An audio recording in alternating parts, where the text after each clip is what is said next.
crocodiles are an ever-present danger here, but there's an even more dangerous phenomenon. Rogue crocs that attack people on purpose.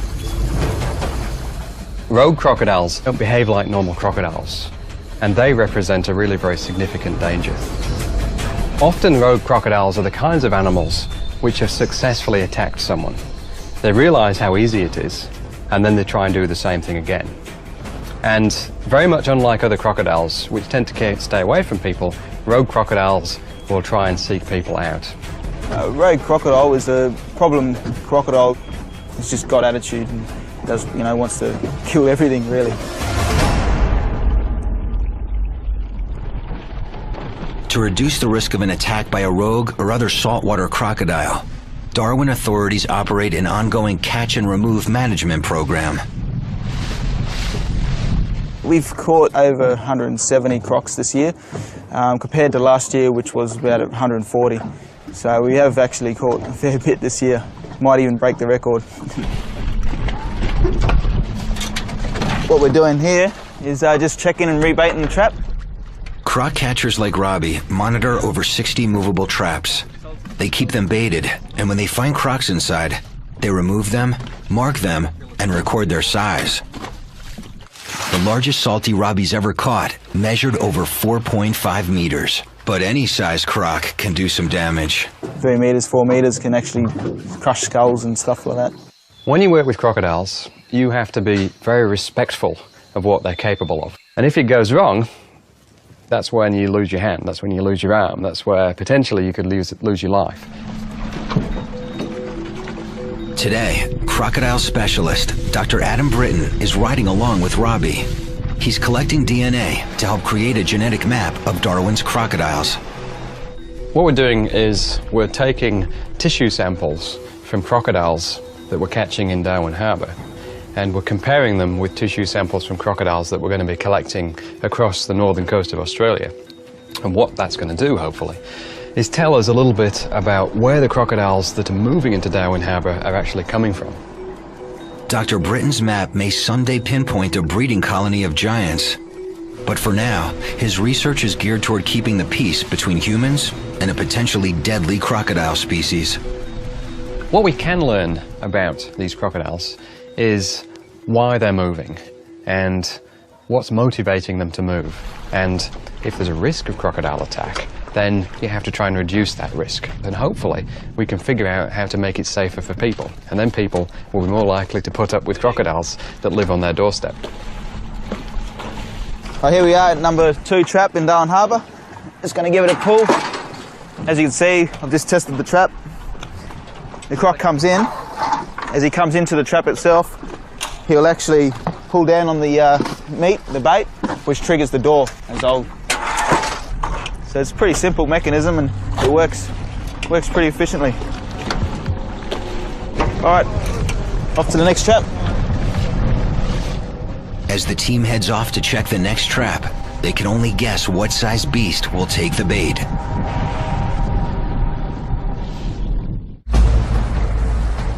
A crocodile can grow as long as it lives. It's another clue to their future size potential. When most creatures mature, they reach a maximum size and growth stops.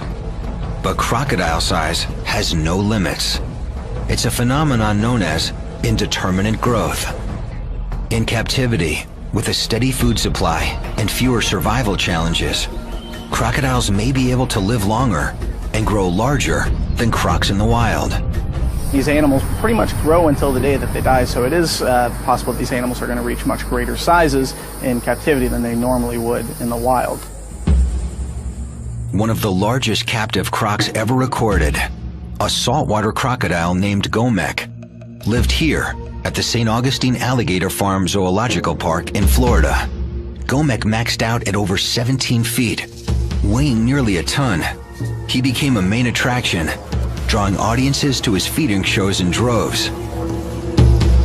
Today, his supersized legacy lives on, and another huge salty, named Maximo. So he's over 15 feet long, 1,200 pounds. He's an incredibly powerful animal.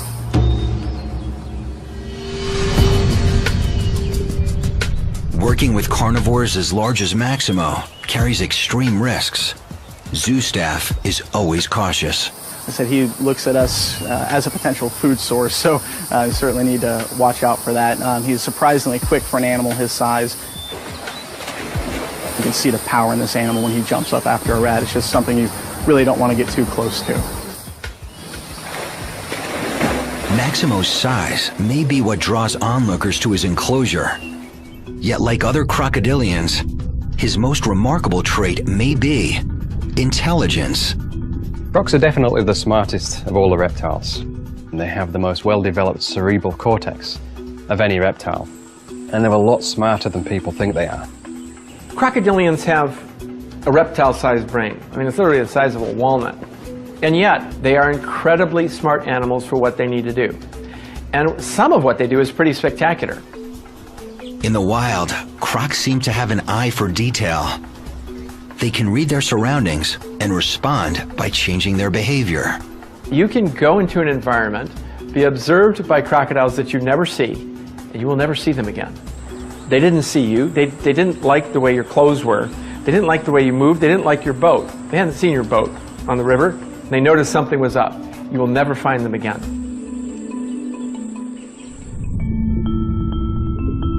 They may also display some form of memory. To be a crocodile, you want to know where the best place to hunt is going to be on a day-to-day basis. And you can't just stumble upon it every day. You have to remember, you have to learn. And here in captivity, some crocodilians, like this alligator named Bomber, seem to show thinking. You tap him on the snout, he'll open up, throw a nugget of food in there, and he'll slam shut on it. He gets a meal and somehow realizes that you want him to do that. The first time he'll do the trick just fine. The next time he'll move back about 2 inches. The next time about 4 inches. So he'll keep moving back. And what he's doing is, it seems to be that he's trying to lure you into the water to the point where you'll fall in. And God knows what he wants to do with you from there. This animal is thinking. I mean, this is a learned behavior.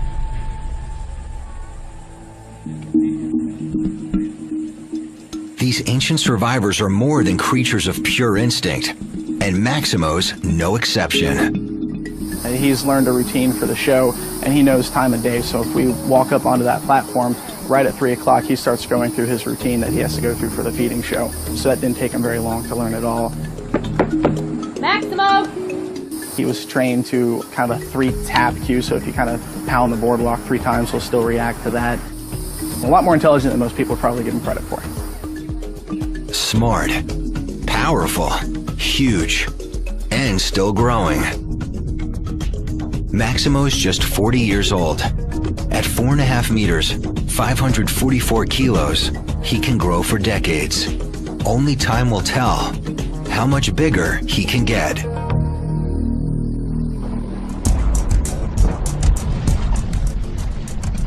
It looks like we've got a croc in this trap. Yeah, be about 2.5 meters.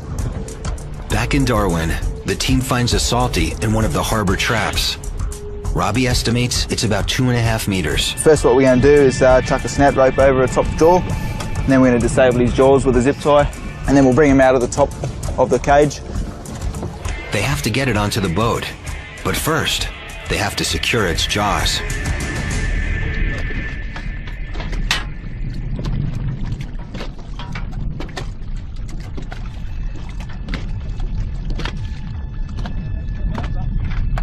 To get the croc to open its mouth, the croc catcher taps it on the snout. He slips a snout rope around its upper jaw.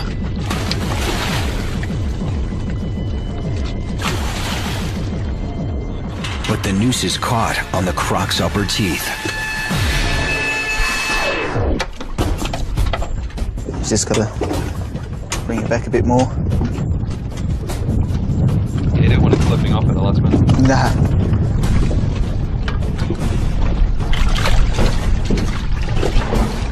Finally, the noose slips over the teeth and into position around the upper jaw. Now I'll jump on the trap and disable the jaws with a zip tie, so we don't get close enough to the croc ourselves. So there's no interactions between us and the animal itself, so no one's going to get hurt.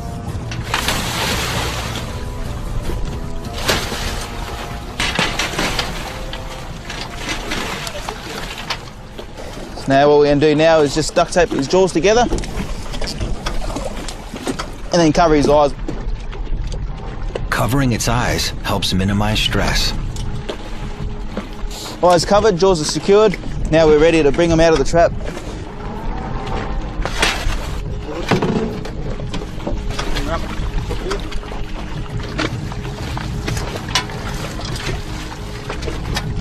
And just securing his back legs, where they get most of their power from.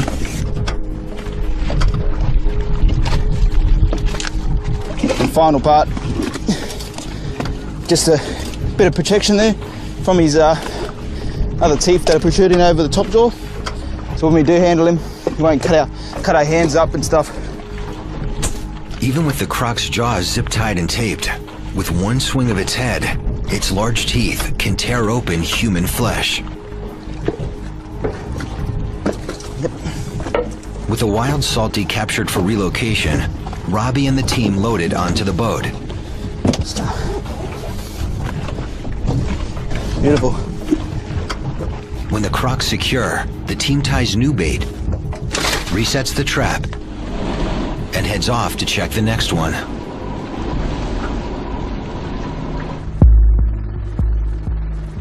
Here in Queensland, Australia, in the rivers and swamps surrounding Cooktown, some fear croc populations and attacks may be on the rise. In 2005, a crocodile measuring nearly 4 meters dragged a fisherman from his canoe and killed him. Park rangers located the croc and shot it. More recently, in 2008, on the banks of the Endeavour River, when a 62-year-old man left his campsite to check his crab pots and failed to return, his wife called authorities. Once on scene, they find crocodile slide marks down the riverbank. A full-scale search turns up one of the man's sandals and watch. Weeks later, authorities discover the man's remains inside a 4.2-meter croc. Experts say attacks like these are just freak accidents, but some locals worry. If crocs continue to spread to areas inhabited by humans, more fatal encounters may be inevitable.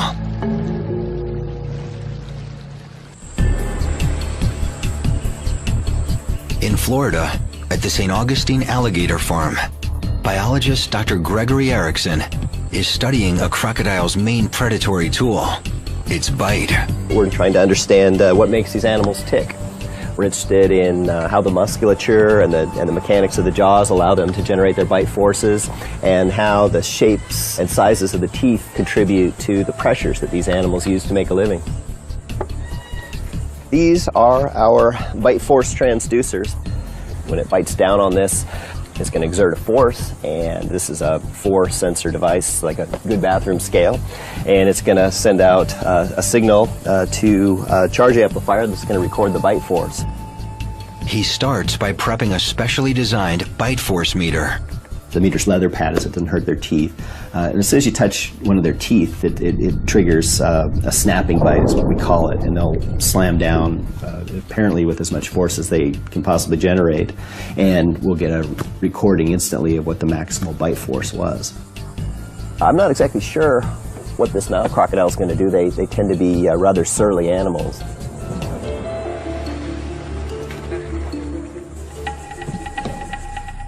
Together with curator Kevin Torregrossa and another park staffer, Dr. Erickson enters the croc enclosure.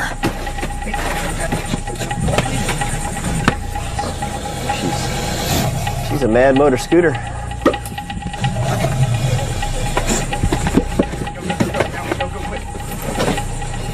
The crocodile fights, rolling and wrapping itself in the rope.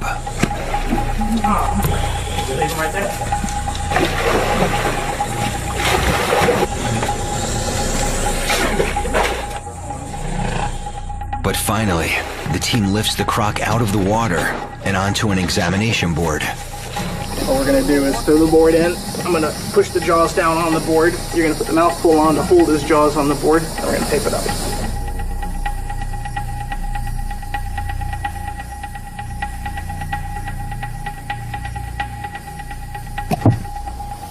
I hate that part. A wooden block props open the animal's jaws and prevents it from clamping down. Right there would be good. Okay, cinch it down, tight.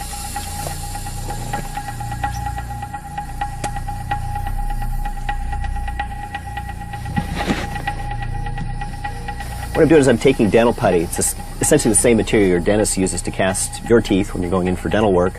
And I'm going to use this to make some copies of the more prominent teeth in this animal. Don't do this at home. Don't do this with your pet crocodile. Or your dog, for that matter. Before taking bite force readings, Dr. Erickson takes dental impressions. By making molds of the teeth, then we can make casts of them, and essentially we can walk away with a replica of the teeth. From that, we can do studies as to how much pressure they actually generate at the tips of their teeth. But we really don't understand how the teeth work, and so that's what we're trying to do in this research.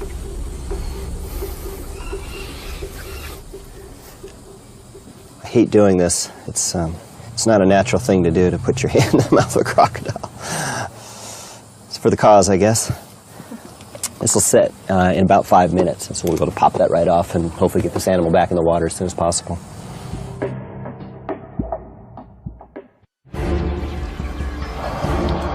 Another clue to crocodile's future size potential: predatory skill. Crocodiles are classic ambush predators. In other words, they stalk silently and attack rapidly. They can hide in a river with just a nostril and an eyeball sticking above the water and prey on something that has no idea what's about to happen. Crocodiles are masters of their habitat. To hunt, they often just sit and wait. All animals have to have water, and so you've got a constant source of food coming to you, and all you have to do is get good at catching it. It doesn't really matter who the players are coming to the water's edge. The crocodile doesn't care as long as it's a meal. Hidden with its eyes, ears, and nostrils sticking just above the water's surface, a crocodile can use its powerful senses to home in on prey. They have these pressure receptors around their jaw, and literally they can detect changes in pressure through the water. They have an excellent sense of smell. They can smell animals and prey from quite a long distance away, and it could be several kilometers away. Their hearing's actually better than ours at low frequencies, and so they can hear the rustle of footsteps. They can hear animals moving through grass. Their eyesight is excellent too. They've got full color vision, and they can see at night very effectively.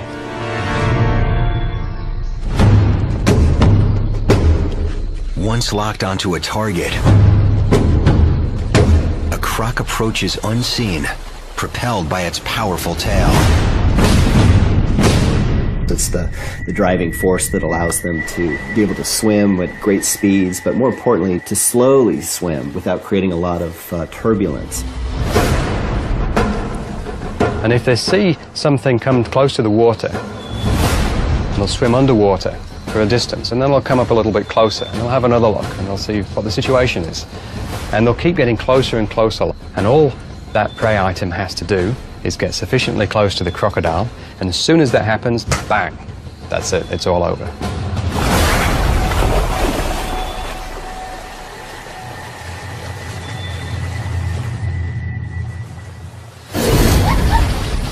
Launching an explosive surprise attack, a crocodile bites down with bone-crushing force, dragging its victim into the water to drown it. Sometimes it goes into a death roll. The crocodile may roll to try to disorient the prey item. Sometimes the animal's dismembered at that point. Maybe the animal will die nearby from bleeding. Ideally, the crocodile's trying to drown the prey item. Once the animal's drowned, of course, then it's secured a meal. Once its prey is dead, a crocodile uses its body to tear it to pieces. They just simply rip it apart with a motion of their head. They're like a tube of muscle A little bit of flexibility, especially in the neck region, the armor. There's a little break in the armor there, so it can just yank its head back and forth and just literally rip limbs and bodies apart.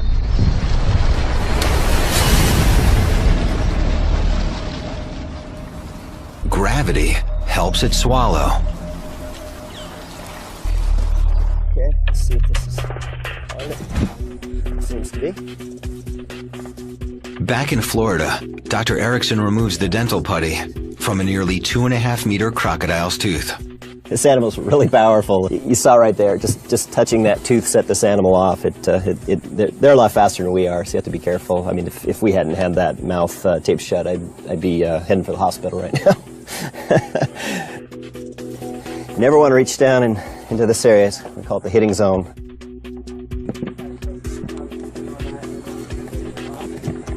Got a really nice mold here of the malariform teeth as well. And so we'll take these back to the lab and we'll make some replicas of this crocodile's teeth. Now tighten it up. With molds removed, Dr. Erickson prepares to measure the croc's bite force. Here we go. Oh, missed it. Just missed it.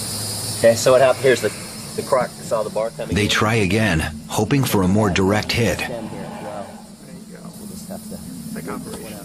All right. 375. Yeah, this animal's starting to tire a little bit, and so that's probably all we're going to get. Roughly 400 pounds of force. With full energy, it's potentially capable of even greater forces. And as it grows, so will its bite. Got it.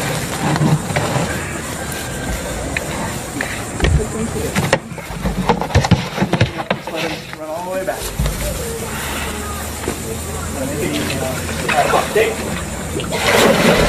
Good job. Back to his corner. As the team releases the croc, it races off. Dr. Erickson will take his molds, bite force readings, and measurements back to the lab for analysis. With the bigger crocodiles, such as the saltwater crocodiles, we're getting numbers approaching 4,000 pounds. Almost twice what we see in the spotted hyena, which is the bone-crushing champion among mammals. It's also twice as high as what you see in the Bengal tiger or an African lion. Over 1,800 kilos of force eclipses any animal on the planet. Dr. Erickson believes the huge force is necessary for its survival. Most crocodiles don't have particularly sharp teeth. They're blunt instruments, not well designed for puncturing things. But with the kind of forces these animals generate, they are able to produce pressures that are high enough to puncture through hide and sustain impacts with bones. And they pull it off, and they've been doing it for a long time, and they're pretty good at it.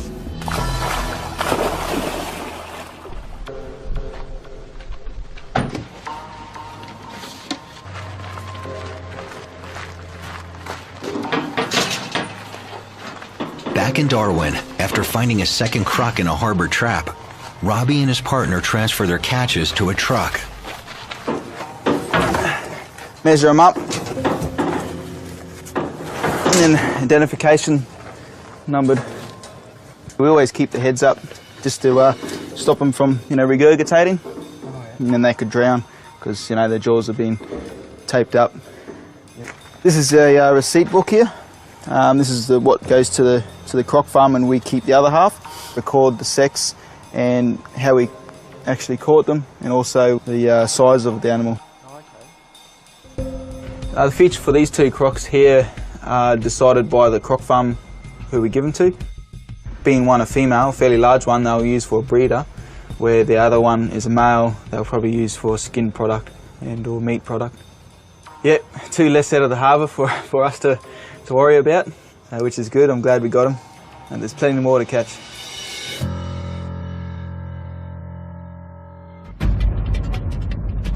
Another clue to crocodiles' future size potential?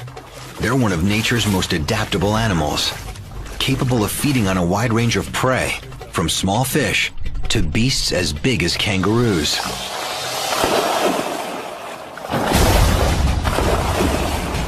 They're feeding on things such as clams and crustaceans and even insects, fish, frogs, you name it, turtles. They're able to feed upon a broad range if the opportunity presents itself, or if they're forced to do so just due to diminishing resources.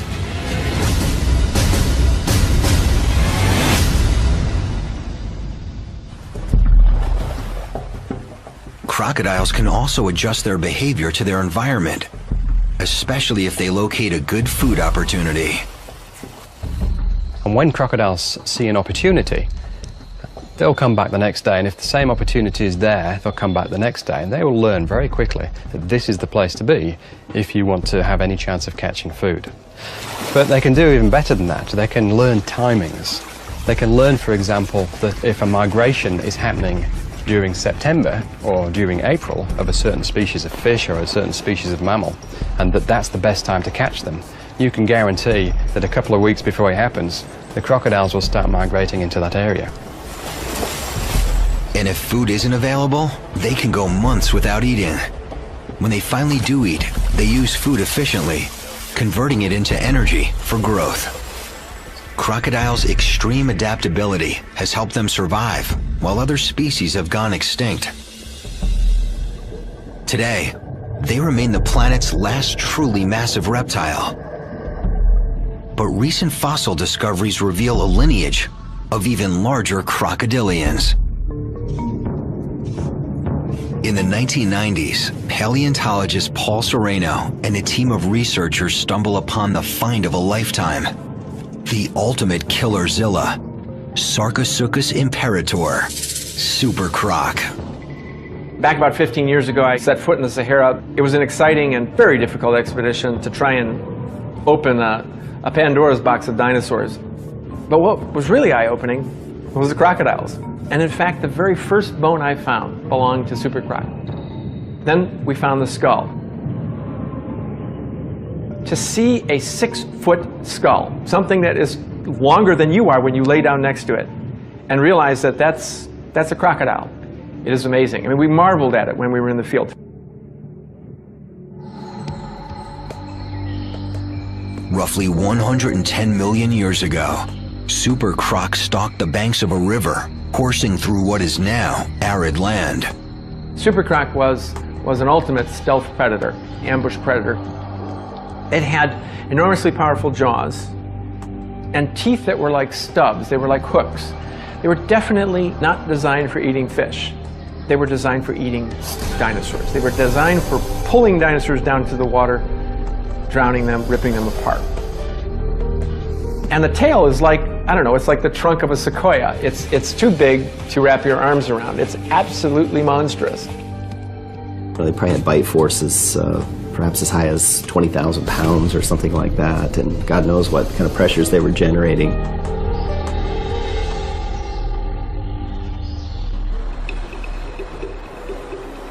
In his lab at the University of Chicago, Dr. Sereno continues to marvel at super croc's fossilized skull. This is the most complete skull of a giant super croc ever found. It's 6 feet long, weighs about 700 pounds. The back end of the skull is here. Here's the two eye sockets. They're sort of raised up. Here's the snout. Here's the big opening for the nose. The animal is basically a magazine of teeth. This is the root.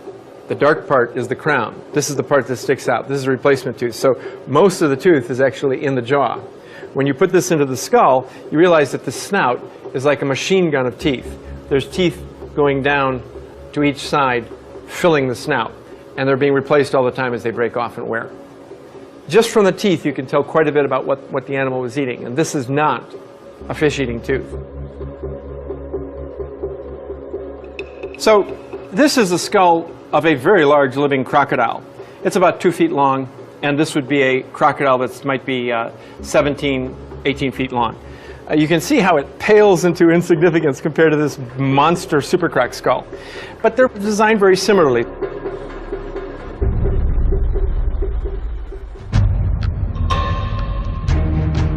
So, how big was super croc? They're about twice the size of the largest saltwater crocodiles, and probably somewhere in the region of about 10 times as heavy. Well, we think super croc was 40 feet long as a full adult. Yes, a croc the size of a school bus. How much did it weigh? 8 tons is a good estimate. The largest crocodile to ever survive on Earth.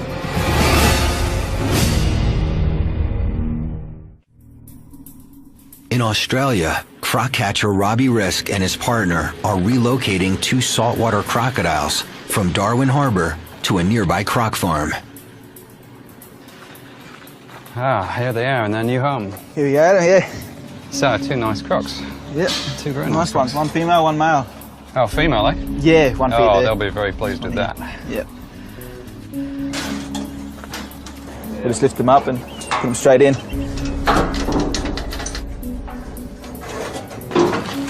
3. I've got the light in.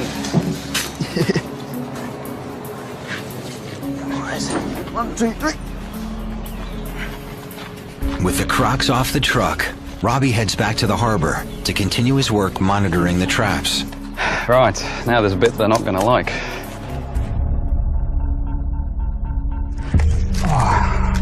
Okay, so what I'm going to do now is take a tissue sample from this crocodile. These Dr. tails Britton you see hopes here. the tissue You see samples will Robbie's yield already genetic taken material for his DNA map of Darwin's croc population. It's probably a bit like us having an injection.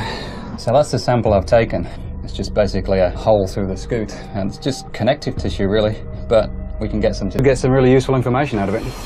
Armed with his DNA data, his research may one day uncover where Darwin's saltwater crocs are breeding, Preserve them. why they're moving, and how expanding into new habitat may help them grow to even larger sizes. With bodies built to survive, predatory expertise, indeterminate growth, and extreme adaptability, can today's saltwater crocodiles become tomorrow's super crocs? I think the conditions are ready right now for a super croc. In warm climates, the very largest river systems, I think, could support a huge crocodile. Temperature is certainly a factor for growth. These animals do have a fairly slow metabolism, but if the weather's warmer, they're going to be eating a lot more. It certainly could help them grow a lot larger. Warming temperatures and large prey may drive crocodiles to even greater sizes. If large prey evolved near the water's edge, I think it's quite plausible, possibly even likely, that giant crocodiles would evolve again. But experts say there's one primary key to reaching the size of super croc: prolonged adolescence. And what we found is that these animals took about, 35 to 40 years before they started slowing down their growth. Large crocodiles today, somewhere between 12 and 15 years, they'll start slowing down their growth. These giants was, maturing later and living a lot longer. How did super croc get so big, 40 feet in length? Did it grow faster, or did it grow over a longer period of time? They just took longer to grow. These giant crocodiles were growing at comparable rates to big crocodiles today. So they didn't necessarily grow faster, they just prolonged sort of their teenage years.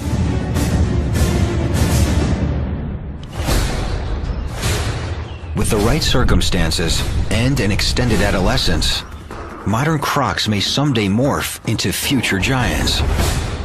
Body size is one of the easiest things for evolution to change. Just a handful of genes, a couple of glands going on and off at different times, and you can enlarge yourself beyond what you once were.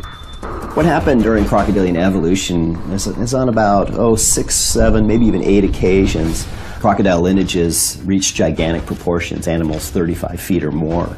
The propensity to become a giant is always present in the crocodilian lineages. Life is not constant, life will change. And it may be possible that in the future, something as large and impressive and awesome as Sarcosuchus might one day exist again. So, how big can it get?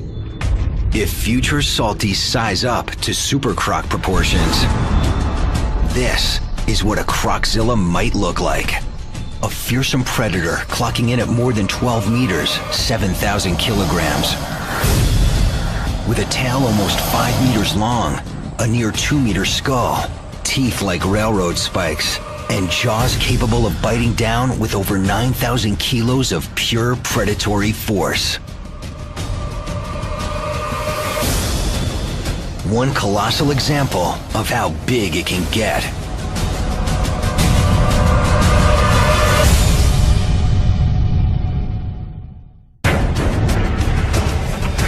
They find her remains. Bite marks indicate her killer was a crocodile, measuring about 3.5 meters. Trained crocodile catcher Robbie Risk was part of the search team. That was a really emotional event. And that took about a day to find any remains. When we did, you know, it was something that, you don't really want in your head. Groups of armed officers scour the area, setting traps throughout the floodplain, but they never find the culprit croc. Though attacks like this are rare, salties probably kill about 6 people a year. Yet officials estimate there are up to 150,000 of them moving from rural tidal rivers into Darwin waters. The unique thing about Darwin is that it's essentially a city that's situated right in the middle of crocodile habitat. And as they spread to urban and suburban areas, the odds of attacks on humans may be increasing exponentially. If most crocodiles in the tidal rivers here didn't move, they'd get killed by other crocodiles. There's just not enough food and there's not enough space to go around. And this is why you've got saltwater crocodiles moving along the coast towards Darwin. And more crocodiles every year are found in and around Darwin. And obviously the potential for disaster is so much higher.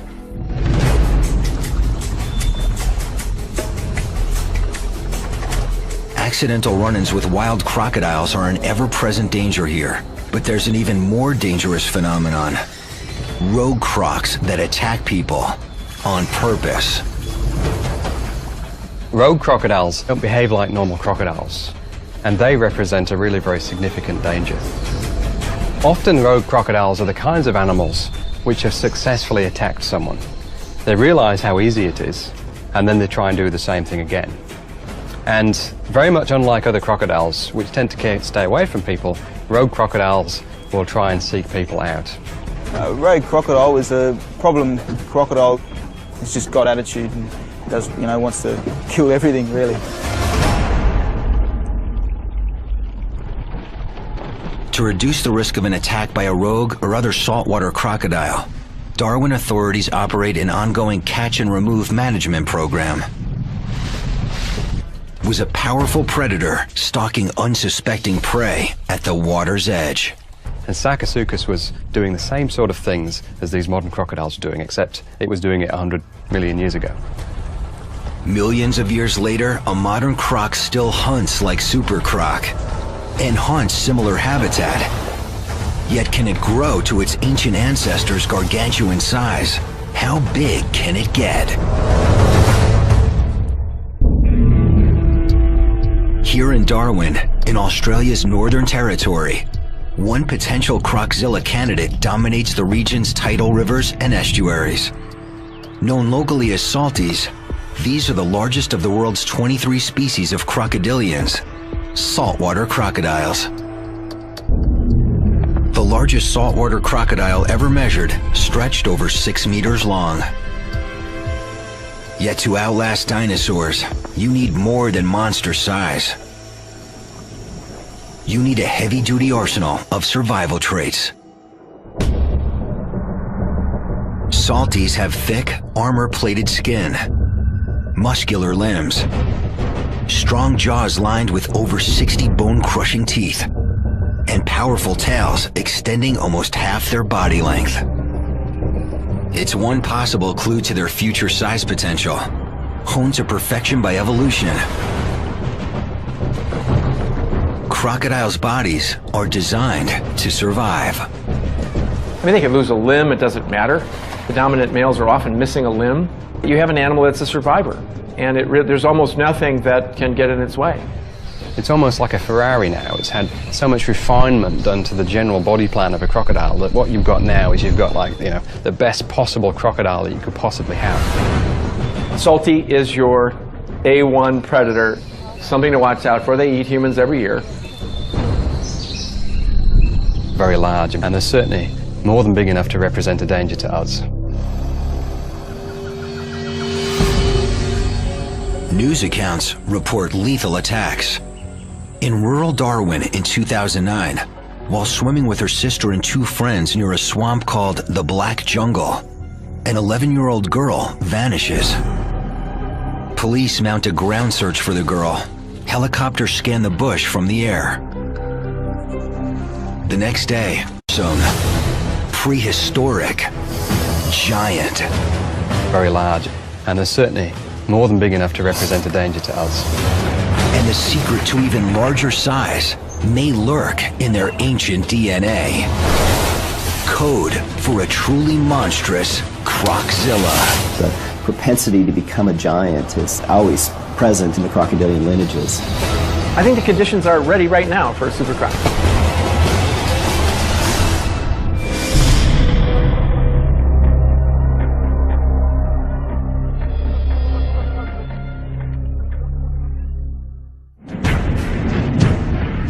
$65 million years ago, a devastating extinction event wiped out most of the Earth's reptile giants.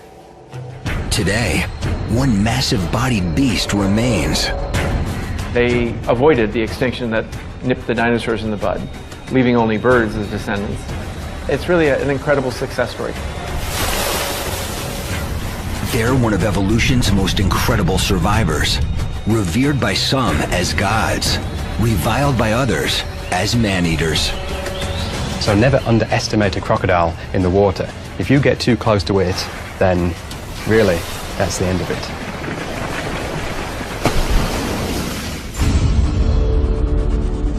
it. Meet the world's largest reptile, the crocodile. They might not be quite as long as some of the giant snakes, but they're actually a lot heavier than those giant snakes, so they are actually the biggest reptiles on Earth. These prehistoric giants can grow to enormous sizes, yet fossil evidence reveals their ancient relatives grew even larger. If you go back 100 million years, there were crocodiles that were almost twice the size and probably about 4 to 5 times the weight of the biggest crocodiles today. In the late 1990s, paleontologists working in the Sahara Desert unearthed the bones of the largest crocodile ever known to roam the Earth, Super Croc. Super croc is the nickname. Sarcosuchus imperator, the imperial flesh croc. That is the technical name. Super Croc was probably 40 feet long. It would have been an absolute monster. Scientists think Super Croc, like today's crocs, a crocodile can grow as long as it lives. It's another clue to their future size potential. When most creatures mature, they reach a maximum size and growth stops.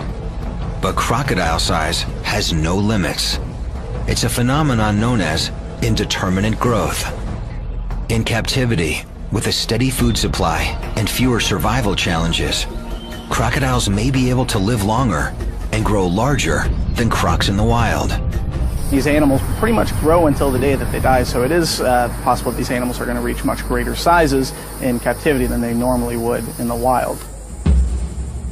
One of the largest captive crocs ever recorded, a saltwater crocodile named Gomek, lived here at the St. Augustine Alligator Farm Zoological Park in Florida.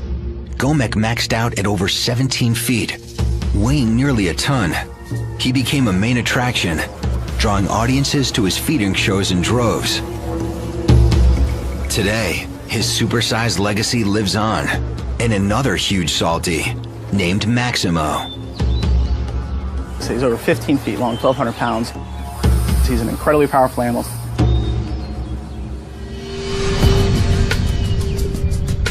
Working with carnivores as large as Maximo carries extreme risks.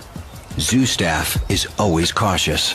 I said he looks at us as a potential food source, so we certainly need to watch out for that. He's surprisingly quick for an animal his size. You can see the power in this animal when he jumps up after a rat. It's just something you really don't want to get too close to. Maximo's size may be what draws onlookers to his enclosure. Yet like other crocodilians, his most remarkable trait may be intelligence. Crocs are definitely the smartest of all the reptiles. They have the most well-developed cerebral cortex of any reptile, and they're a lot smarter than people think they are. Crocodilians have a reptile-sized brain. I mean, it's literally the size of a walnut. And yet, they are incredibly smart animals for what they need to do. And some of what they do is pretty spectacular. In the wild, crocs seem to have an eye for detail. They can read their surroundings and respond by changing their behavior. You can go into an environment, be observed by... We've caught over 170 crocs this year, compared to last year, which was about 140. So we have actually caught a fair bit this year. Might even break the record. What we're doing here is just checking and rebaiting the trap. Croc catchers like Robbie monitor over 60 movable traps. They keep them baited, and when they find crocs inside, they remove them, mark them, and record their size. The largest salty Robbie's ever caught measured over 4.5 meters. But any size croc can do some damage. 3 meters, 4 meters can actually crush skulls and stuff like that. When you work with crocodiles, you have to be very respectful of what they're capable of. And if it goes wrong, that's when you lose your hand, that's when you lose your arm, that's where potentially you could lose your life. Today, crocodile specialist Dr. Adam Britton is riding along with Robbie. He's collecting DNA to help create a genetic map of Darwin's crocodiles. What we're doing is we're taking tissue samples from crocodiles that we're catching in Darwin Harbour, and we're comparing them with tissue samples from crocodiles that we're going to be collecting across the northern coast of Australia. And what that's going to do, hopefully, is tell us a little bit about where the crocodiles that are moving into Darwin Harbour are actually coming from. Dr. Britton's map may someday pinpoint a breeding colony of giants. But for now, his research is geared toward keeping the peace between humans and a potentially deadly crocodile species. What we can learn about these crocodiles is why they're moving and what's motivating them to move.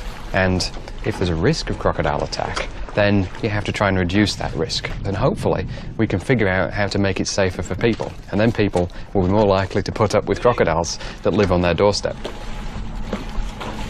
Well, here we are at number 2 trap in Darwin Harbour. Just going to give it a pull. As you can see, I've just tested the trap. The croc comes in. As he comes into the trap itself, he'll actually pull down on the meat, the bait, which triggers the door as old. So it's a pretty simple mechanism and it works pretty efficiently. All right, off to the next trap.